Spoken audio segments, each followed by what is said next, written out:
One of the techniques that's unique to the Boggs ladder back armchairs, at least it was something I had never seen before when I first started building it, was the way that the arm is connected to the front leg of the chair.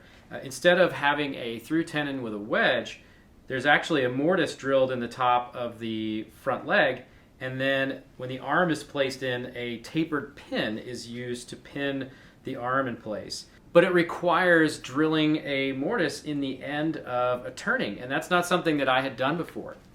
So when I teach a class in person to build this chair, I have a preferred method that I use, and I demonstrate that to my students. But one of the advantages that my remote students have is I can show them multiple ways to drill this mortise in the end of the leg. So that's what we're going to cover today. The first method you'll see here is the one that Jeff has used for years. It involves building a small jig that can be mounted on your drill press table and then using the drill press to drill into the end of the leg.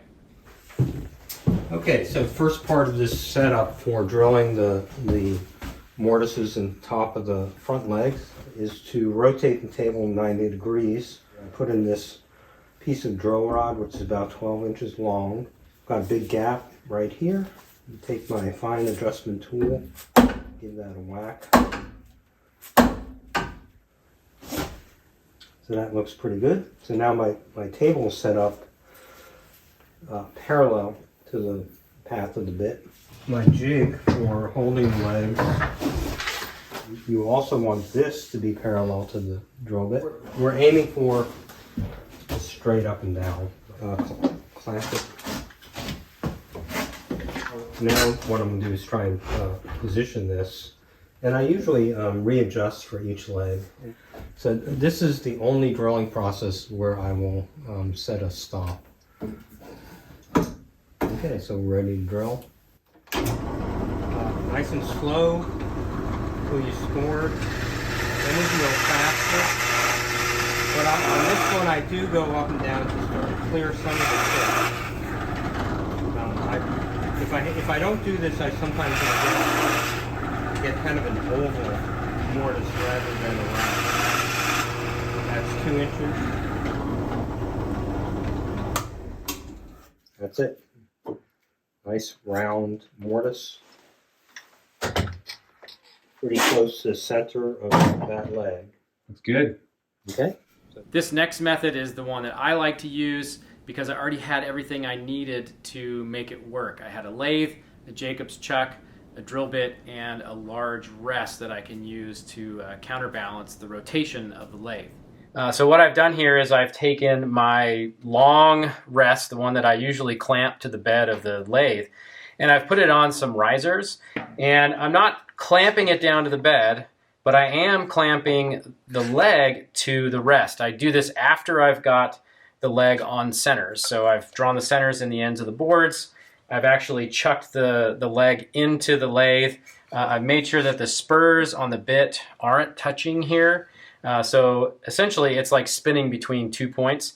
Then I can turn it to where it lines up with the inside of my long rest, and I can clamp it to the rest. And what that does is it gives us something to hold on to that isn't going to rotate if the bit tries to hang up, and it adds a little bit of mass, so you get a cleaner mortise drill. This drill bit has a 2-inch stop line marked on it. If you don't want to put a line on your drill bit, you can actually put start and stop lines over here on your tailstock where the cylinder comes out. So I'm going to turn the lathe on, low medium speed, about 500 RPM. I'm going to use the driver on the tailstock to push the leg into the bit. And once I get to the depth that I want, I'm going to turn everything off, back the stock off, and carefully slide the leg off of the bit. So let's give it a shot here.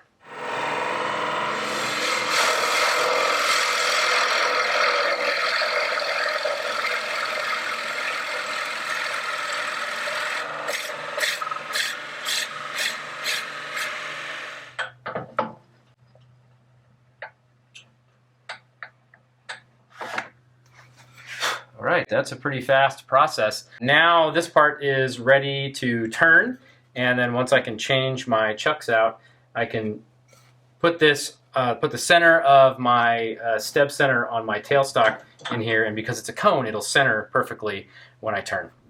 This video for the last method comes to us courtesy of David Duyard. He's another Boggs ladderback chair instructor, and he was kind enough to send me the video of the method he uses. He has a jaw chuck, something that you might use for turning bowls, and rather than spin the drill bit, he spins the part and presses it into the drill bit. So this one requires another tool, kind of an expensive tool in that jaw chuck, but I have to say it's probably the fastest and easiest way to drill this mortise.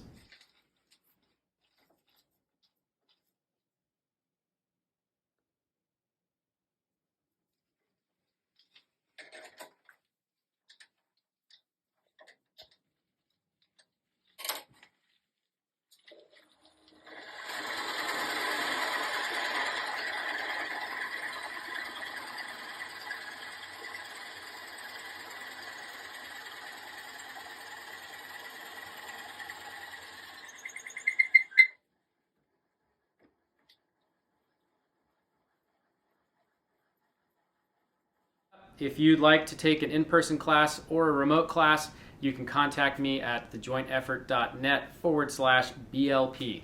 Hope to see you in a class soon.